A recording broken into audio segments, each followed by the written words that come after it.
My brother blew our parents' retirement on a fake startup and branded me a thief, so I left, until what I found in their basement changed everything. I'm a 31-year-old male who grew up in a middle-class neighborhood in Ohio, one of those places with decent schools and friendly neighbors. My dad worked as an electrical engineer at a manufacturing plant, and my mom was a part-time receptionist at a dental office. We weren't rich, but we weren't struggling either. We took modest vacations to nearby lakes in the summer, had 2 reliable cars, and never worried about groceries or bills. That is, until my brother, a 27-year-old named Timmy, came along and somehow became the center of the universe from literally day one. He was the golden child. I'm not even exaggerating. I had to get perfect grades, mow the lawn every weekend, shovel snow all winter, and basically be a mini adult, while this kid could do whatever he wanted with 0 consequences. I remember asking my mom once, when I was about 10, why Timmy didn't have to clean his room when I had to keep mine spotless. She gave me this annoyed look and said, "He's still young. You should be responsible since you're older." That became the theme of my childhood. I was the strong one who could handle endless responsibilities, while Timmy was sensitive and needed to be protected from any expectations whatsoever. Growing up, our house had these weird, unspoken rules. For example, if I forgot to take out the trash, I'd lose my video game privileges for a week. If Timmy refused to do his chores entirely, my parents would say, "He's just being a kid," or "He's going through a phase." By 6th grade, I was making my own lunches, doing my own laundry, and basically taking care of myself.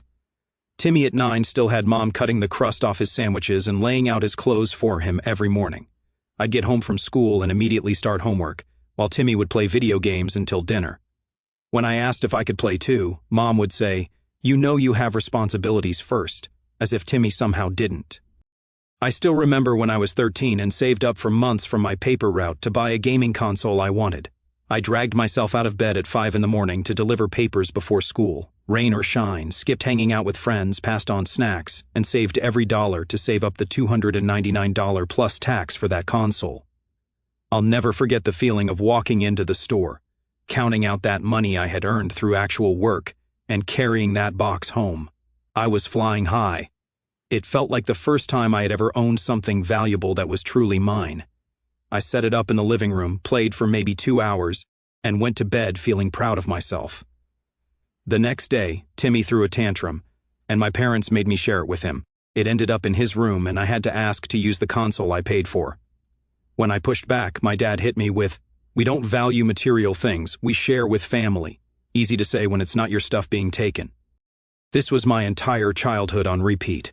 Within 3 weeks, Timmy had broken 2 controllers and scratched several games. When I complained, Mom said, "You need to be patient with him. He was 9 years old, not a toddler, but in their eyes, he was a baby who couldn't be held accountable for anything." There was this other time, in high school, when I won an academic competition and got a $500 scholarship. I was part of the robotics team, and we'd built an automated sorting system that impressed the judges. The awards ceremony was on a Tuesday evening, and neither of my parents showed up because Timmy had a recreational soccer game that apparently couldn't be missed. I got a ride home from my teacher, clutching the certificate and feeling both proud and invisible. When I showed them the scholarship, my mom's first response wasn't congratulations. It was, "Oh, that's perfect timing. Timmy was just saying he needs a new laptop for school." My parents somehow convinced me that putting it toward Timmy's new laptop was what a good big brother would do because your brother needs it for school, and you'll get a scholarship for college anyway. They made it seem like I was being selfish for even hesitating. I remember standing in the store, watching as Timmy picked out a laptop with specs way beyond what any middle schooler needed for homework, adding on gaming accessories that weren't remotely educational. My scholarship covered about half, and my parents paid the rest. Timmy didn't even thank me. He acted like it was his birthright to get this gift. My high school years were basically me busting my butt, honor roll, track team captain, working at the local hardware store on weekends. Meanwhile, Timmy spent high school getting high, skipping classes, and barely passing. My parents always defended him, saying he just needs to find his path. By senior year, I had this routine down: excel at everything, get minimal recognition, watch Timmy fail upward with maximum praise. I got into a decent state university with a partial scholarship. My parents' contribution? We'll help when we can, but college is expensive. I ended up working 30 hours a week at a campus bookstore while taking a full course load, living off ramen and energy drinks. College was a grind. I shared a cramped apartment with 3 guys, worked every break, and lived off budget meals. No spring breaks, no extras, just survive and move forward. My social life basically consisted of free campus events and hanging out in people's dorm rooms. Timmy tried college twice, not at state schools, but at expensive private universities my parents somehow found the money for. He dropped out both times within the first semester with some excuse like, "The curriculum is too restrictive for my learning style," or whatever pretentious stuff he came up with. The first time, they paid for an $18,000 per semester liberal arts college because Timmy claimed he wanted to study film. 3 months later, he was back home because the professors didn't understand artistic vision, and college stifles creativity. Instead of questioning him, my parents consoled him about how the education system fails innovative thinkers like him. A year later, they paid for another private university, this time for business because Timmy suddenly decided he was an entrepreneur. That lasted about 2 months before he quit because the program was too focused on traditional business models and not on disruptive thinking. Again, my parents completely bought his story. After graduating with my computer science degree, I landed an entry-level software development job. The pay wasn't amazing, $58,000 a year, but it was a start. I lived with 2 roommates in a small apartment, drove a 15-year-old Honda, and saved every penny I could. I was determined to build financial security after years of struggling through college. Meanwhile, Timmy never kept a job for more than a few months. Barista, quit because customers are stupid. Retail, quit because the manager was on a power trip. Warehouse, quit because manual labor was beneath his intelligence. This whole time, he was living rent-free at my parents' house, driving a car they bought him, while they covered his phone, insurance, and even gave him spending money at 25 years old. When I visited home, Timmy would go on about his big ideas, like he was the next Elon Musk, treating me like some boring office guy. My parents just nodded along, totally buying it. If I suggested he get a real job, they'd jump in with how he was a visionary who just needed the right chance. I remember bringing home my girlfriend, now ex, for Christmas one year. After dinner, she cornered me and said, "Your brother has been talking about himself for 3 hours, and your parents are eating it up like he's giving a TED Talk." She saw in one evening what I'd experienced my entire life. 3 years into my career, I had moved up to senior developer, making about $85,000. I'd built up an emergency fund and was looking at maybe buying a small condo.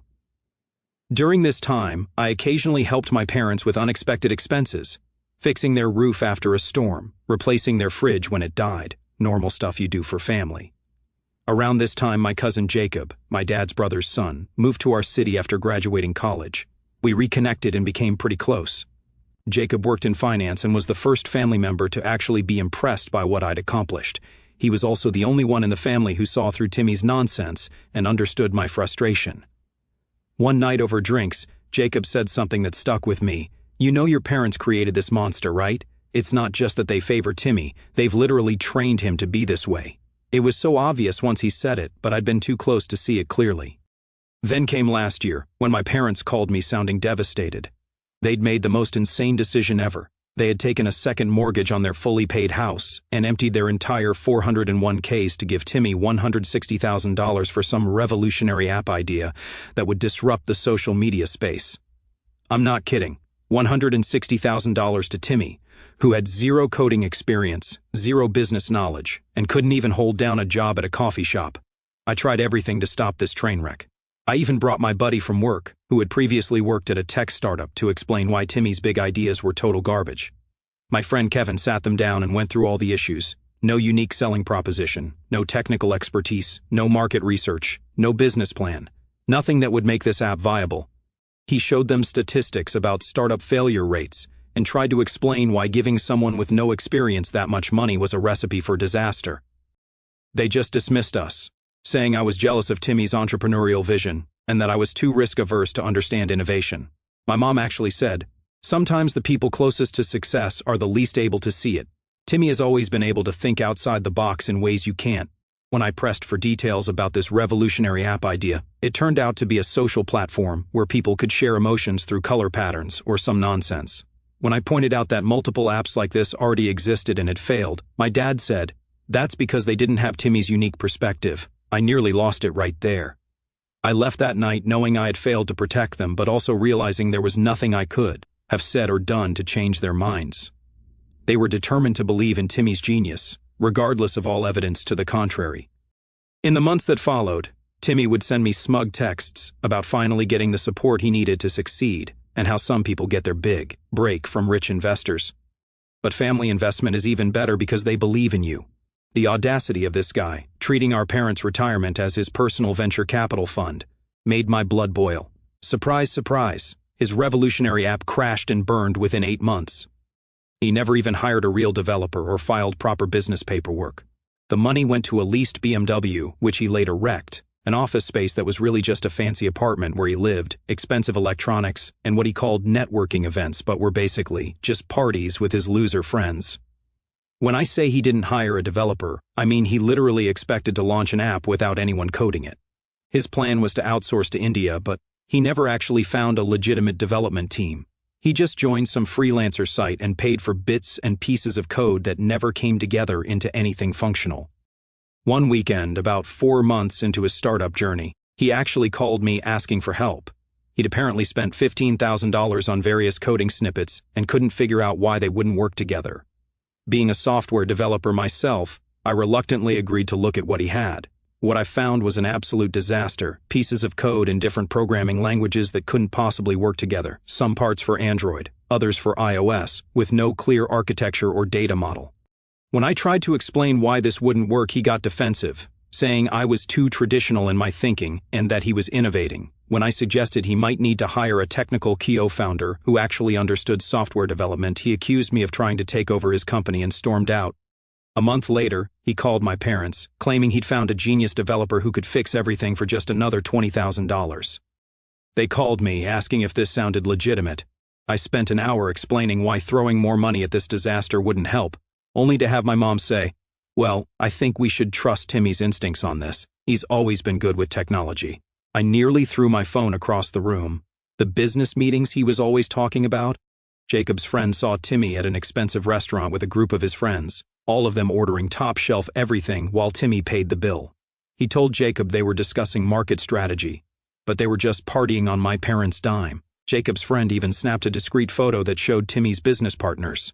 A bunch of guys our age, clearly wasted, with not a laptop or notebook in sight.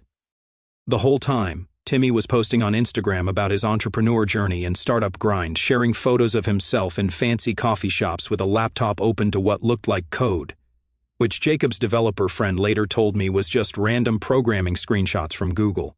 He was creating this whole fake narrative of being a hardworking tech founder while blowing through my parents' retirement. When the money inevitably ran out, Timmy ghosted his freelancers, stopped paying rent on his office, and defaulted on the BMW lease.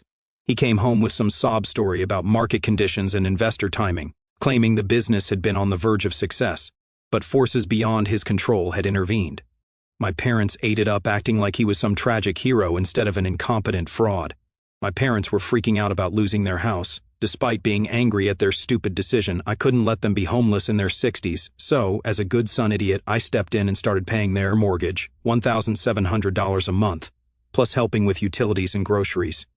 It was taking almost 40% of my income, forcing me to put my own life plans on hold.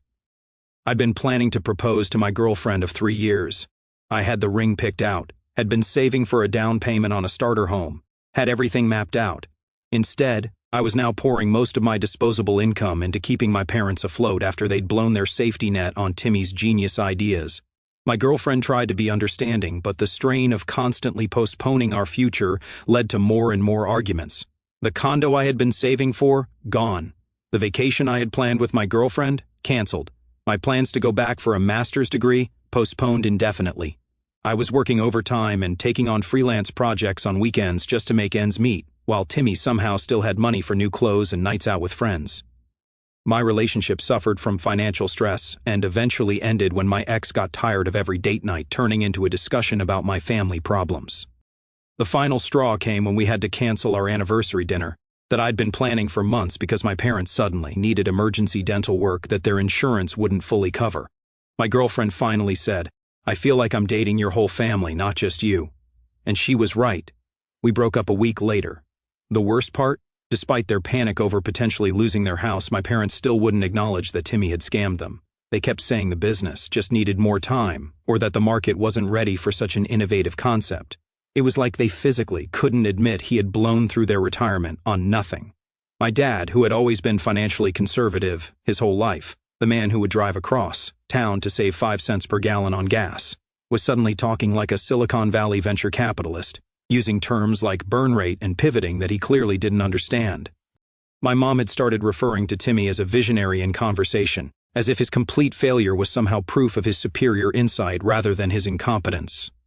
During one Sunday dinner, which I was still attending out of some misplaced sense of duty, Timmy actually had the nerve to talk about his next big idea, some nonsense about AI-powered pet toys, while sitting at the table in the house I was now paying for. When I asked how he planned to fund this brilliant concept, he looked at me expectantly. That's when I realized they all assumed I would be the new investor now that my parents were tapped out. Meanwhile, Timmy, showing what a great son he is, moved in with some girl he'd been dating for like 3 weeks and barely contacted them, except to ask for more money for his Phase 2 funding round. Like, are you serious, dude? Every time I'd visit, my parents would make excuses for why Timmy couldn't come over or call them. He's so busy networking, or he's in intense development meetings. The reality, which I later found out from Jacob, was that Timmy was avoiding them because he knew they were broke and couldn't give him more money. Things got weird about 4 months ago when my parents started asking for extra money for urgent home repairs. First, $800 for plumbing issues, then $1,200 for electrical problems, then another $900 for something else.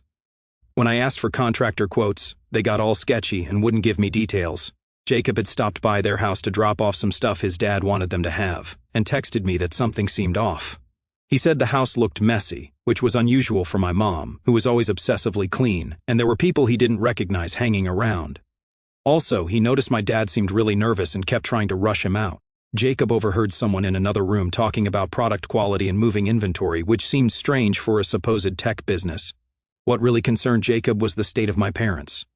My mom, who had always been well put together, looked exhausted and was wearing clothes that hadn't been washed.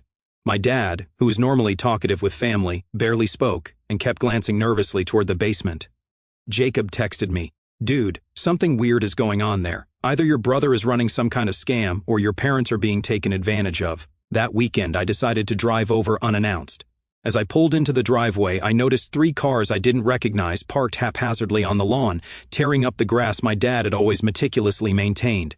The mailbox was overflowing, and there were fast food containers scattered across the porch. Before I even entered, I could hear loud music and shouting from inside. What I found when I walked in was way worse than I ever imagined, a complete nightmare. Timmy had moved back in with his girlfriend and 4 unemployed friends. They'd absolutely trashed my parents' once nice home. The front yard, which my dad used to meticulously maintain, was overgrown with weeds. There were cigarette butts all over the porch, empty energy drink cans, and fast food bags scattered everywhere. The flower beds my mom had lovingly tended for years were trampled and dying. Someone had backed a car into the garage door, leaving a huge dent. When I walked in, the smell hit me first, a mix of unwashed clothes, old food, and what I strongly suspected were illegal substances. There was this thick haze in the air, and my eyes actually started watering. I could hear shouting and laughing from multiple rooms, music blasting from at least 2 different sources. The living room looked like a war zone. The couch was burned and stained, with holes punched in half the walls. The coffee table was trashed, pizza boxes stacked in corners, and the carpet so filthy I couldn't tell what color it used to be. The kitchen was worse, piles of dishes, rotten food, a fridge full of energy drinks and expired junk. The stand mixer my mom loved was ruined. Counters were scorched and gouged, and the cabinets my dad had built were hanging off the hinges. Trash was shoved behind appliances like no one had even tried to clean. But the worst part was seeing my parents, the actual homeowners, literally living in the small guest room while these losers had taken over the main house. All their personal belongings had been crammed into that tiny space. The room that had once been for occasional visitors was now their only private space in the home they'd spent 30 years paying for. I found my dad sitting alone in the kitchen, looking defeated, while my mom was making food for Timmy and his crew. She was cooking a full meal for these people who were treating her home like a dump. The people who had worked their entire lives to build this home were now essentially servants in it. When Timmy saw me, he didn't even seem embarrassed. He just nodded like I was some delivery guy and went back to talking loudly with his friends. His girlfriend, a girl I'd never met who looked to be about 19, was sitting on the kitchen counter, her shoes on the surface where food was prepared, scrolling through her phone and ignoring everyone. None of them acknowledged my parents or offered to help with the food preparation. When I confronted them, they first tried to act like everything was fine. Oh, Timmy and his friends are just staying temporarily while they work on their next startup. But when I pressed harder, showing them the damage to their own home, they broke down. They admitted they'd been giving all the emergency repair money to Timmy for another business venture, some drop-shipping scheme he swore would make millions. Same old nonsense, but this time with my money. My mom said, he just needs a little more time and support. His first business was so close to succeeding, and this one is even better thought out. I couldn't believe what I was hearing.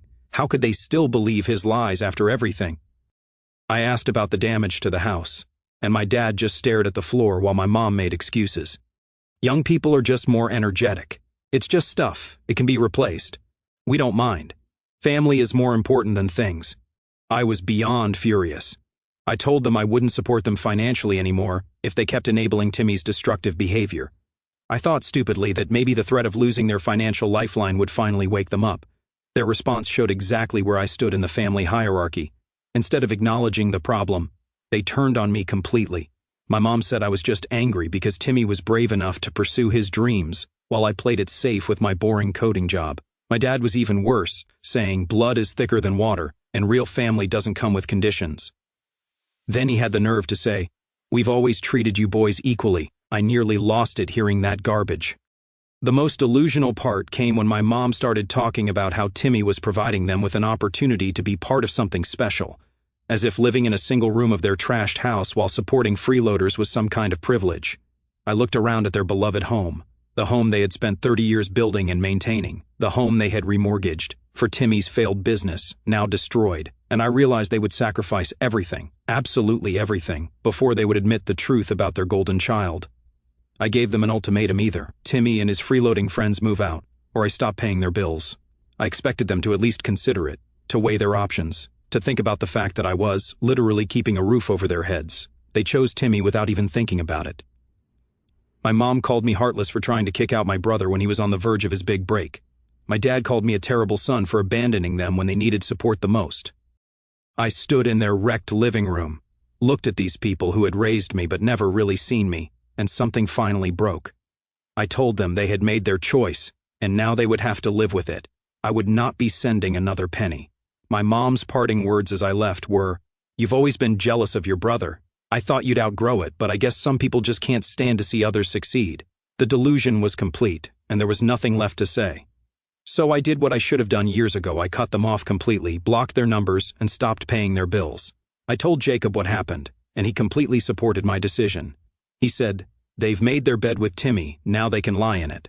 The first week after cutting them off was surprisingly peaceful. No more dread when the phone rang. No more stress about where I'd find the money for their next emergency. But the peace didn't last long. About 3 weeks after I cut them off, Jacob called me, sounding really concerned. He'd been at a family gathering and discovered something that made my blood boil. Timmy had been spreading vicious lies about me to our entire extended family for months. He created this elaborate story about how I supposedly embezzled $250,000 from the software company I worked for and was fired, but avoided jail time because my parents paid restitution using their 401ks. According to his lies, my stolen money was running out, and I was trying to force them to kick Timmy out so I could sell their house before I went broke. He portrayed himself as this protective son shielding our elderly parents from their criminal son. It was completely insane. I had literally just gotten a promotion at work, and anyone who knew me understood I was pathologically honest. I wouldn't even take office supplies home. The worst part? My parents were supporting his lies. When relatives asked them directly about my alleged theft, they'd say things like how deeply disappointed they were in my poor choices, and how Timmy was helping them recover emotionally from what I had done. My own parents were helping destroy my reputation to maintain their fantasy of Timmy as the good son. Jacob showed me screenshots from the family group chat where relatives were calling me a thief and saying I belonged in prison. One aunt wrote, "I always knew there was something off about him, too quiet, too secretive with his computer job." An uncle commented, "The apple doesn't fall far from the tree. His father's brother was always shifty too," referring to Jacob's dad, who is actually one of the most honest people I know. My grandparents, who I'd always been close with, were asking if they should file police reports since I had stolen from them too. Another complete lie Timmy had invented. Even cousins I'd helped with coding projects and job referrals were turning against me. Jacob was furious. He tried defending me in the chat but was shut down by Timmy, who said Jacob was probably involved in the embezzlement too. It was like watching a cult in action. Timmy had somehow convinced everyone that his failures were my fault, and my parents were backing him 100% that night. I couldn't sleep. I kept thinking about how my entire family history was being rewritten, how years of hard work and sacrifice were being twisted into a criminal narrative. Something in me hardened. I decided if they wanted a villain, I'd show them what a real villain could do. I was ready to go nuclear. I spent a weekend gathering every piece of evidence I could find, years of bank statements showing every payment I'd made to support my parents, texts from Timmy bragging about blowing through their retirement, emails from my parents begging for money, and photos of the destruction in their house. I created a folder on my computer, labeled The Truth, and organized everything meticulously. I even created a timeline showing the progression of events, from Timmy's first business idea through my parents emptying their 401ks to the current state of their home.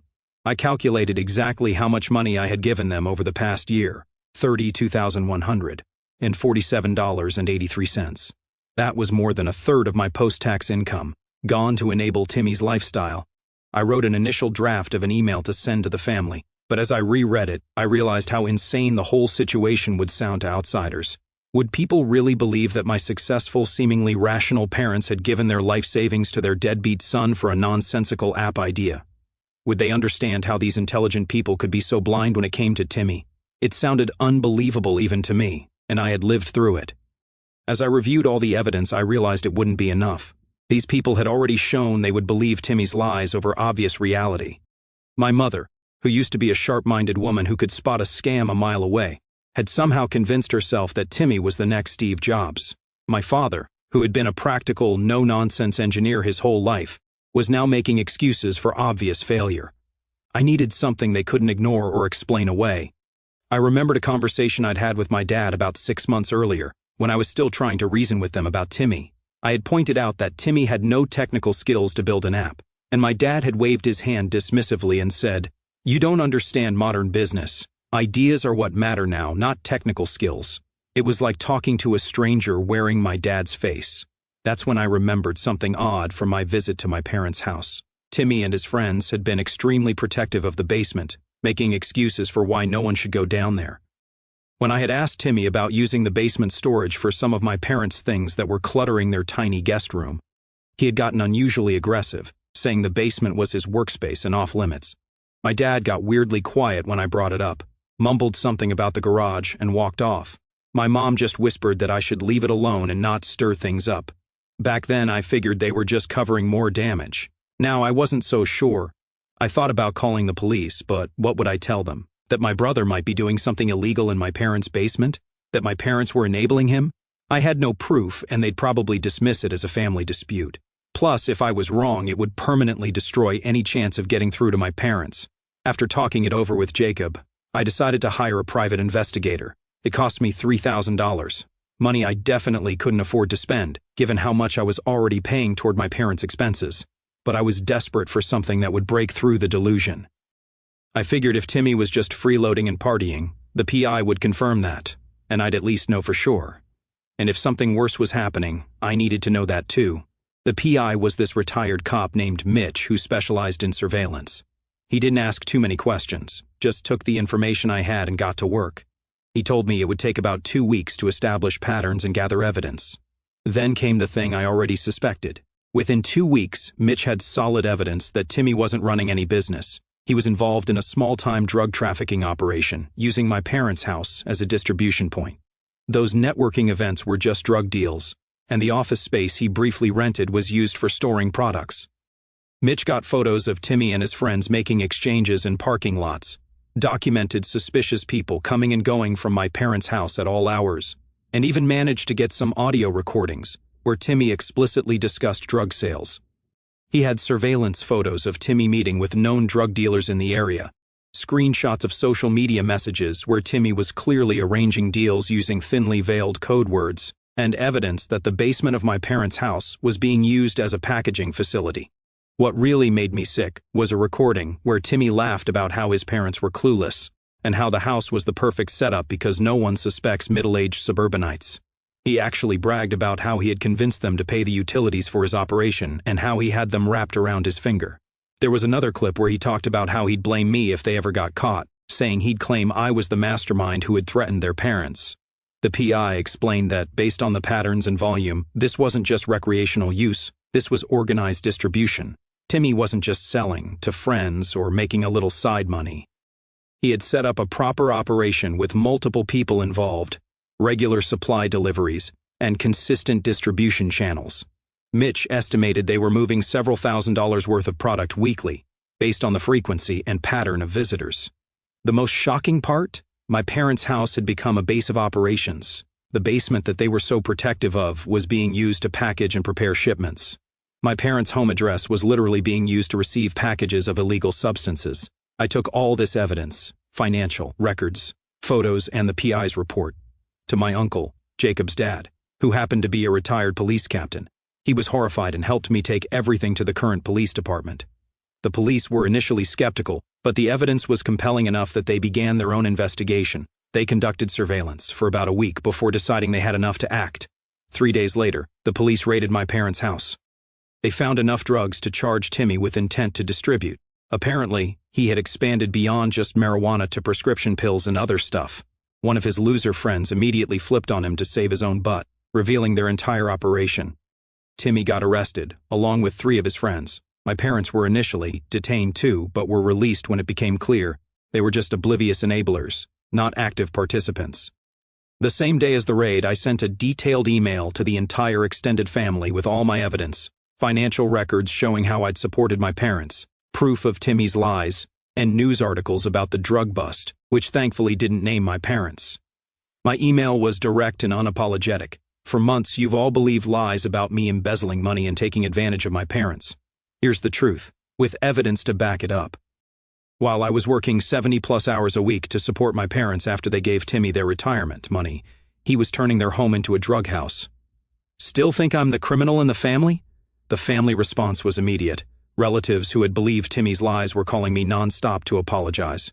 Some were furious at my parents for enabling Timmy while he was clearly involved in illegal activities. 2 weeks after Timmy's arrest, my parents lost their house to foreclosure. The bank inspector found not just the damage I'd seen, but also evidence of a small fire in the basement from Timmy's attempts to set up some kind of drug lab, compromised structural supports where walls had been removed, and black mold throughout the house from water damage they had ignored. With nowhere to go and no one else to turn to, they called Jacob, begging him to convince me to help them.